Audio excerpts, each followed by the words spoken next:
Hello, everybody, and welcome to another live with myself, Sarah from Ned Mimi, and my friend Veronika from Blue Star Crochet. So we are here today, hopefully, in all the places. Are we, Veronika? I'm just waiting for the queue to come through, but I think Okay. we're Instagram is good to go. So that's connecting and we should be live over there. The Facebook group is a little bit hit and miss, I do have to say. I don't know what's going on there, but we are trying to connect to Facebook group as well, but it's not doing much at the moment. But never mind. At least we're over on YouTube, Instagram, and on the Facebook page, I believe. So That's um pretty good. 3 out of 4 is good, I think. yes. So we're hoping that some people will pop over to come and say hello to us. It's a bit early in some places. We do recognize that, but unfortunately, we have to set a time at some time, and it might not be suitable for everyone. But I'm hoping that some people will pop over and say hello to us because we are talking about the Simple Shapes collection today. Because two of the patterns have now been released on our blogs as well.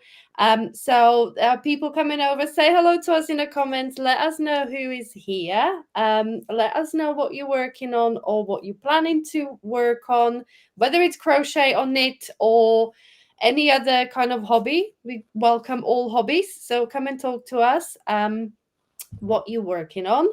And I'm just going to quickly check the Facebook group. And no, it's not happening, unfortunately. I'm sorry, everyone. But we've got loads of people joining us over on Instagram. So, Okay, well, that's good. yeah, at least that's working. So yes, say hello to us in the comments. I can see people are watching, but let us know who's watching. Drop your name in the comments. Let us know who's here. Yes. And Know where you we, are. Is it yes. early? um, we're gonna just introduce the couple of patterns that we have released, and we've got Amy. Good morning, Amy. It is pretty early over in New York. We get that. And you're crocheting a baby blanket. Super. That's amazing. I love baby blankets. Do you? They are Oh, so, yes. I think a baby blanket is everyone's first crochet project, is it? yeah, I feel I like, think yeah. so. For me, I didn't crochet for about, I don't know, I'm going to say 20 years. And then when I was pregnant with my first child, I decided I was going to make a blanket. And that has basically led to all of this. So, yeah, crochet And the baby rest is blankets history. are the business. Yeah. Fantastic. I can't remember. Oh, I think I told this story before. When I picked crochet back up, I was pregnant with my first boy, and I wanted to make him a bunny toy. But obviously, not knowing the difference between US and UK crochet terms, I picked up Simply Crochet magazine, which happens to be UK crochet terms. And they were kind of talking double crochet, double crochet, double crochet. And me being used to US terms, I was like, okay, but that double crochet is like the tall stitch. And honestly, I followed the entire pattern, making it in US double crochet. So you can imagine the state of this bunny Oh, rabbit. my goodness. It had stuffing poking everywhere. It was all like kind of elongated because obviously the stitch is like 3 times as tall as a normal single crochet. So it looked horrendous. I when I look at the toy now, I'm like, it looks horrendous, but well, my boy loved it regardless, which is good. But Yeah, and it's a good story and it's really nice memories too. That was a very ambitious project if you hadn't been crocheting for years. Um, yes, yeah, I stuck to just a rectangle. yes. Oh, we've got Claire popping over. Hi, Claire. Lovely to have you here. And Claire is starting on the Brooklyn hat. Oh, How super. amazing!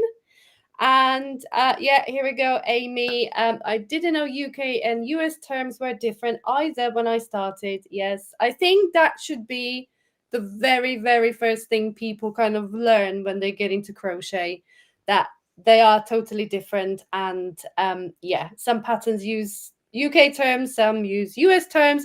And if you do get them mixed up, it could go horribly, horribly wrong. Yeah, for sure.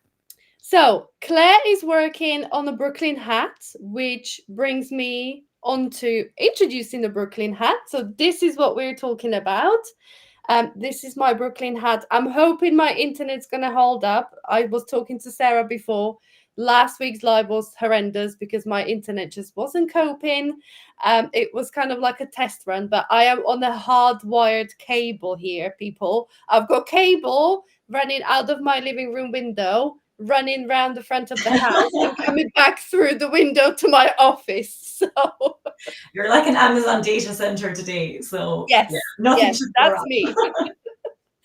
So I'm hoping we're going to hold up and I'm not going to freeze and I'm not going to be all blurry and kind of keep buffering and keep freezing. So I'm just going to jump in with my Brooklyn hat while my internet's working fine. So this is the Brooklyn hat. It's part of the Simple Shapes Cozy Collection.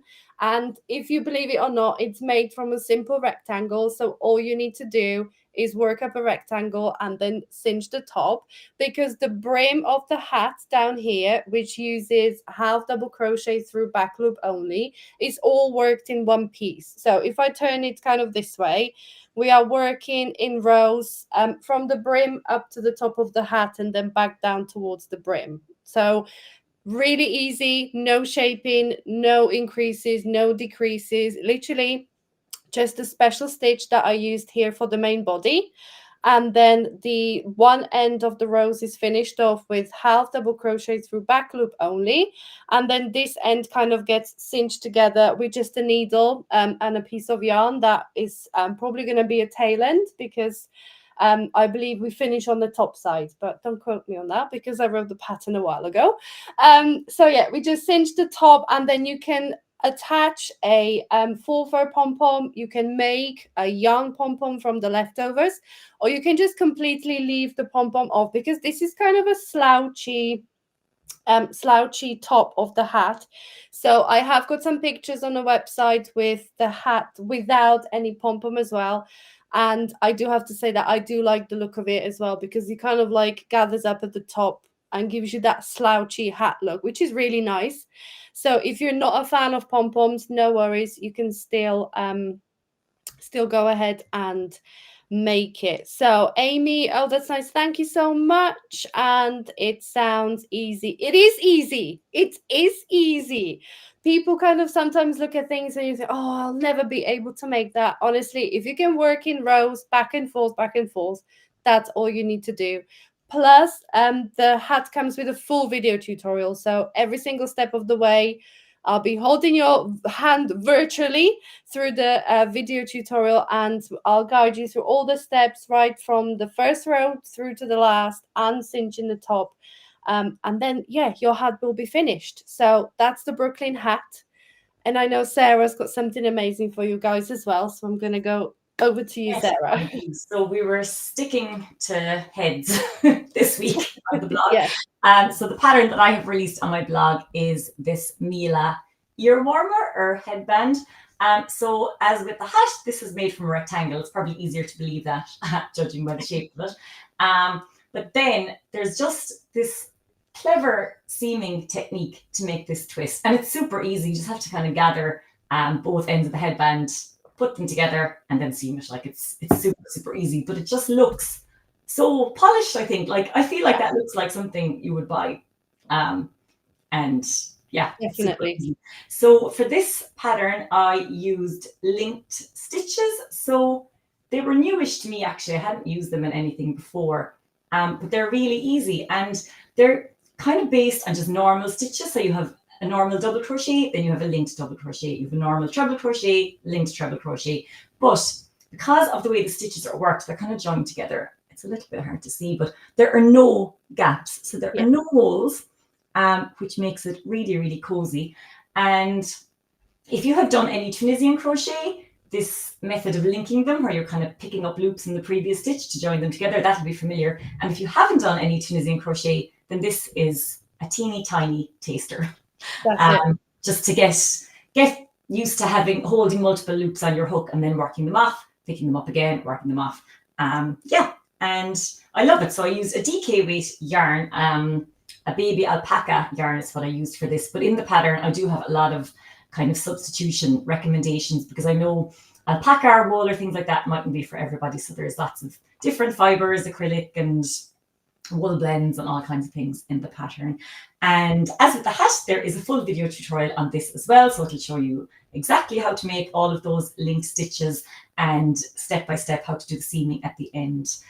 So yeah, it's a good one. And I think something like this, and your hat as well, Veronika, is so good for gifts, because once you know how to make one, all you have to do is quick check of your stitch and row count for another size, and then you know how to do it. You don't need to watch the video a second time. Well, I guess you can if you need to. You don't have to keep going back to the pattern once you get the hang of it. You don't need to keep track of where the shaping is or anything, because there's no shaping. It's just a rectangle. So I think easy patterns like this, especially for this time of year, are just so good and so useful if you need, if you have a long list of gifts to make. Definitely. Well, that's what I was saying. Like, if you work in a rectangle and it's written in a pattern as well, like one of these special stitches in the hat, it's worked across 3 stitches. So if you need to adjust the size of the hat, it is so easy to do, because you just take out multiples of 3. So you still work the same brim, and the end of the row is just the standalone double crochet. But if you take out multiples of 3, of these special stitches, you can make the hat kind of the height, reduce the height, and then the circumference of the hat is determined by how many rows you work. So once you rejig the foundation chain to make the hat not as tall, you can then just keep repeating the rows until you reach the head circumference. So although it is written out in 8 sizes, so it goes from like a newborn all the way to adult large. So I have written out the number of stitches and the number of rows that you would need to work. But, you know, not everyone's heads are the same. Like, you know, someone might have bigger head or smaller head than the size that it's been written out for. And maybe the next size is either too small or too large. So you can easily just adjust it yourself by taking out multiples of 3 from the length of the rows, and then reducing or increasing the number of rows you work. So that's the beauty of these patterns from rectangles, because, you know, rectangle is a really easy shape to achieve. It's not complicated that you go from corner to corner, that you have to kind of keep increasing on one side but decreasing on the other side, because they can get a little bit confusing. Like I made some weird shapes when I was working corner to corner before in trying to achieve a rectangle, and you get the sides mixed up sometimes, and then you think like, what am I doing here? So none of that. It's a simple rectangle in short rows, just back and forth. Work up as many rows as you need to achieve the hat size that you need to. If you're making it for babies or adults, you can easily adjust it yourself. And I'm assuming that's the same with your ear warmer, isn't it? Like you said, once you make one, the great thing is to start maybe with the biggest one, you know, like if you need to make adult large, so make the adult large, and then you can just scale it all down. You know, you can start taking stitches out, taking rows and repeats out, and adjust the size and just make them smaller and smaller until you get the newborn size. Yeah, exactly. And I mean, gauge is important even for hats and headbands, you know, to make sure the things fit. But the thing is, if your gauge doesn't match the one in the pattern, it's so easy to adjust. You kind of don't need to worry about it too much. So like you said, you just need to work out for yourself how much is, I don't know, even 10 inches. And you can go from there. Look at a hat size chart. I actually have one on my website. I should link to that. That you know how many inches wide or the circumference needs to be. And then you can just go off your own gauge if you want. So especially when there's something like this where there's no shaping, you don't need to take things like other things into account. It's literally just the size. I think. And to be honest, even from like a designer's point of view, I was thinking of this the other day, that when you work in a hat in a flat rectangle, you can really, really incorporate all sorts of different stitches and stitch patterns and different techniques. Because when you're working, say, a hat from top down, so you have to start with the circle and keep increasing, or you start the hat from the brim upwards and then you have to keep decreasing towards the crown, you are very limited as to what stitch patterns or techniques or stitches you can use, unless you don't want to fry your brain, of course. But it's not impossible. But if you want just like easy, relaxing project and you don't you want nice stitches, like this is a really different stitch that I come up with a while ago. And I kind of brought it back into this design, that if I was working this in round, I would probably be crying over it, because, you know, it's a stitch pattern that repeats over 3 stitches. So just trying to decrease in that stitch pattern, Evenly. you know. Yeah. So that's the beauty of making things from simple rectangles. Like some people might think, oh, it's just a rectangle. It's, you know, you haven't reinvented the wheel. No, and we haven't. But the point is, it's so easy to do, and you can achieve really beautiful finishing touches, stitches you use. So the whole collection that we have put together, which is the Simple Shapes collection, you can see above me and below Sarah. It's 6 amazing patterns, all from rectangles. There is no kind of tricky shaping involved. So you can see the poncho above me, or the ruana that Sarah did, all these hats, cowls, wrist warmers and ear warmers, all from Simple Rectangle. We're not lying. If you don't believe us, check out the hat pattern and the Sarah's ear warmer pattern on our blogs, and you can see that it's just a simple rectangle. No tricks, no magic, just a simple rectangle. But honestly, when I look at the photos, and this is like blowing our own trumpet, but honestly, when I look at those photos and I'm thinking like, okay, this is cool. Like, I love this. This is really, really trendy, really fashionable. But you don't have to fry your brains by complicated techniques and shaping, and you can still look fabulous in all of these designs that we have put together, honestly. Yeah, absolutely. And sometimes it's nice to have a complicated project on the go, but then it's also nice to just have something you don't really need to think about, and you can pick it up and put it down as many times as you need to in an evening. And every time you come back to it, you're not like, oh, where was I? What row was I on or anything? Because it's so intuitive to just pick up where you left off. So yeah, for sure. I mean, I said this to you already, like that poncho, I can't believe is made from rectangle, but it actually is. I went and I read the pattern because I was like, how do you do this? And the same actually with the hat and the wrist warmers, I think, because we've used stitches, you know, for the ribbing that stretch. So it does look like there is some shaping, but there isn't. It's actually just the same number of stitches in every row, just different stitches, I guess, to create ribbing, isn't it? You use a smaller hook for the ribbing on your hat, or no, you didn't need to? On the hat? Yeah. No, it's the same hook. Yeah. Same hook, because it's all worked in within the same row. Yeah. I thought I'm not gonna make people change hook within a row. So it's all, it's just half double crochet through back loop only. And honestly, confession time, when I started the hat, I actually worked the ribbing in extended single crochet through back loop only. And I was thinking like, oh, this is, you know, cinching really nicely. Like the brim is really cinching it in, until I actually reached enough rows for the head circumference and realized that the brim is about a size of a 5-year-old's hat. It was kind of, you know, cinching it way too much. It looked good because it had a really nice shape, but you couldn't actually but when I put it on, I kind of like, okay, if I keep this hat on my head for longer than 5 seconds, I'm gonna have a migraine, because it was like really tight. So I had to repair the whole hat, and I think I even messaged you just before we kind of, you know, I'm starting the hat from scratch because I made a mistake on the brim stitches. So then it was redoing the video tutorial and everything that comes with it when you change just one little element in a design, but we got there in the end. So I fixed it. It looks amazing. It really does. And it just shows, doesn't it? You have the same yarn, the same hook, but a different stitch on the ribbing and the main body. But they're different. They have different kind of features, I suppose, don't they? Like the body pattern is looser and takes up a bit more space, even though it's the same number of stitches,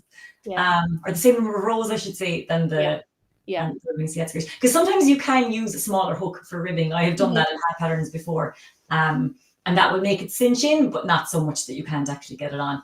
But it's cool that for that one, you didn't have to do that. Cool.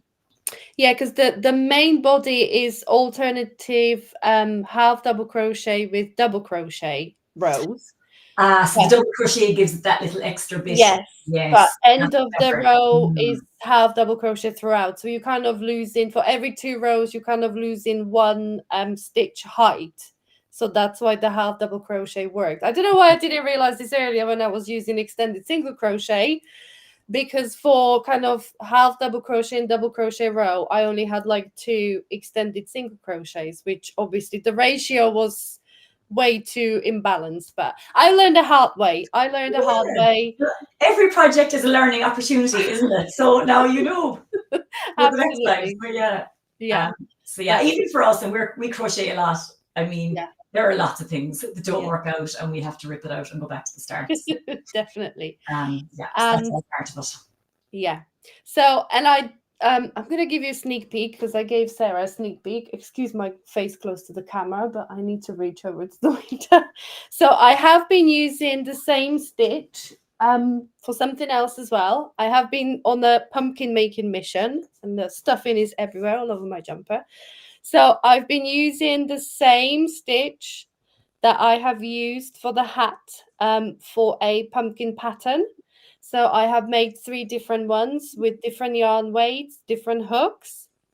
And this is the 3rd one. And this will be hitting the blog next week. So there'll be some pumpkin galore on the blog next week. I just need those little stalky bits.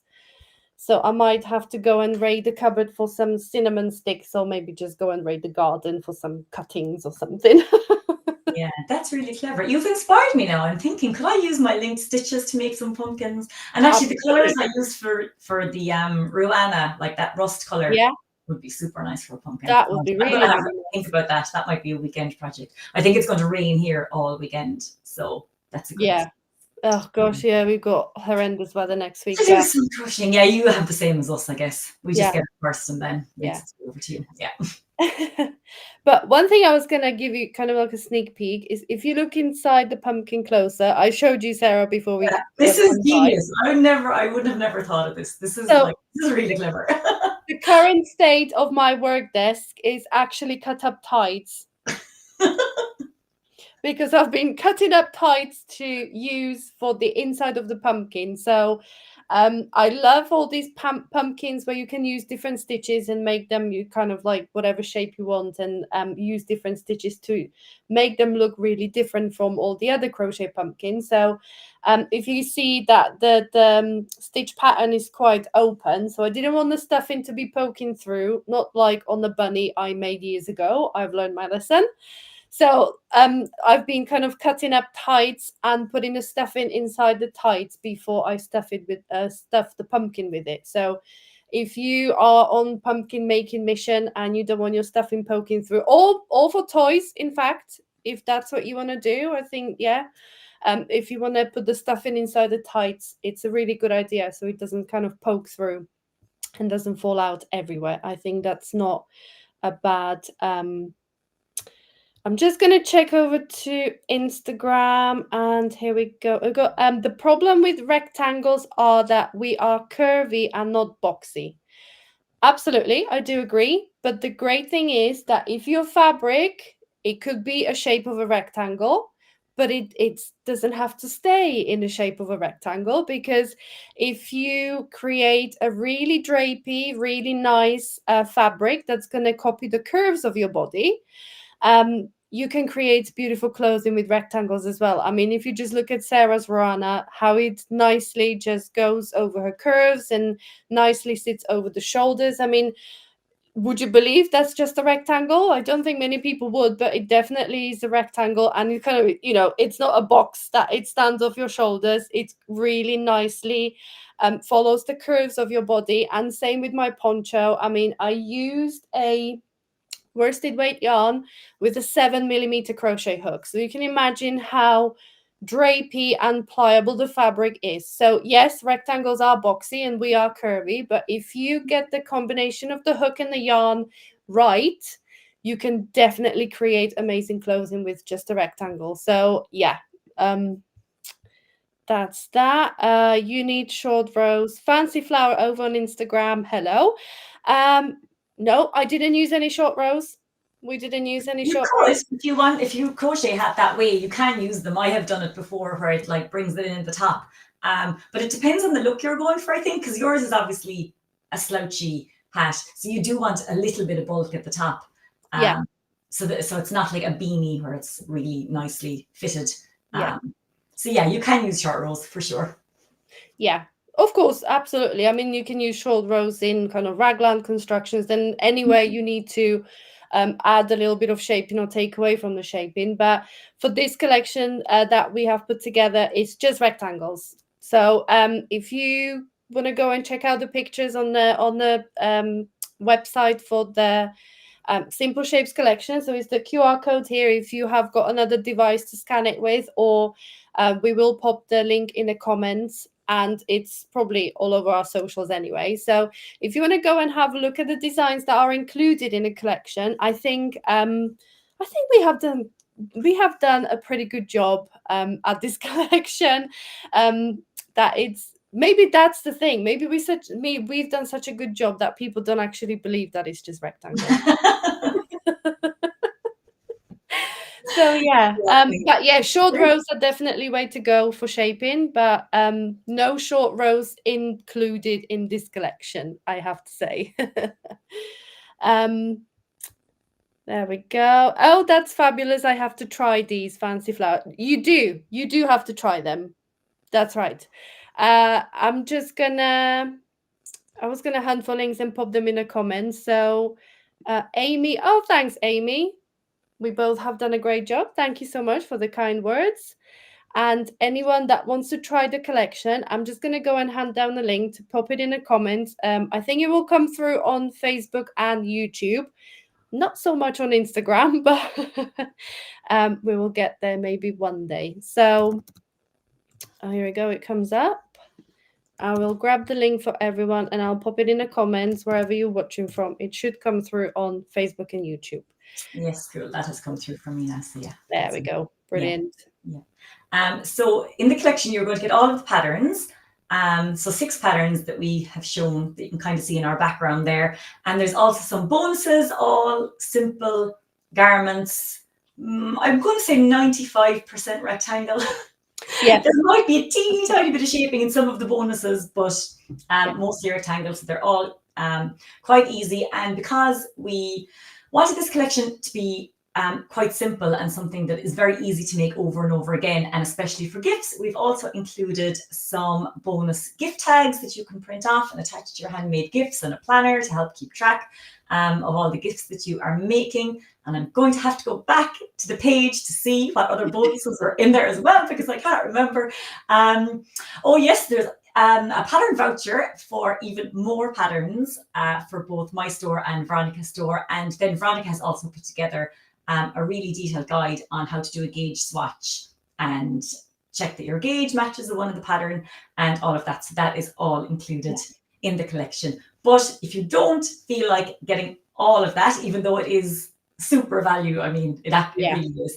The patterns are available individually on our in our stores, in our Etsy store and our Ravelry stores, and they will be all on our blogs, I would say, by the end of the month. Yes. Yeah, we're going to do them bit by bit. I mean, the PDFs do have extra resources. There are some more step-by-step photos and diagrams and schematics and things like that. But the written patterns will be on the blog, so you'll just be able to get those there. Is that everything, Veronika? Did I miss anything? I think so. No, I think you give us a pretty good summary there. What's included in the Simple Shapes collection. So the links are out there. If you have got a way to scan the QR code there, that will take you to the page for the collection as well. Or you can hop onto our email list, because we will be emailing about the collection in due course, as well as and when the patterns come out on our blogs as well.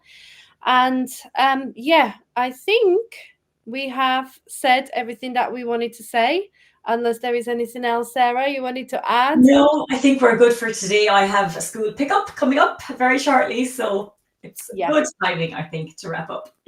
Yes, don't let your children hang. No, we won't let the children hang out in the rain today. No. Right, so thank you very much, everyone, for joining us. It was lovely seeing familiar names in the comments. Thank you so much for joining us. And we can't wait to see your versions of the patterns starting to pop out anywhere on social media. Don't forget to share them with us. And I believe we will be popping live again next week. because we will be releasing another one pattern out of the collection. So I think it's Sarah's turn to release her beautiful Roana pattern. I can't wait to see more pictures of that one. And we'll join you again on Friday for a quick chat and a quick catch up about the Simple Shapes Cozy collection. And hopefully by that point, we'll have some progress pictures and some maybe finished pictures of some of the designs in the collection. So thank you so much for joining us, everyone. And we will see you in about a week's time.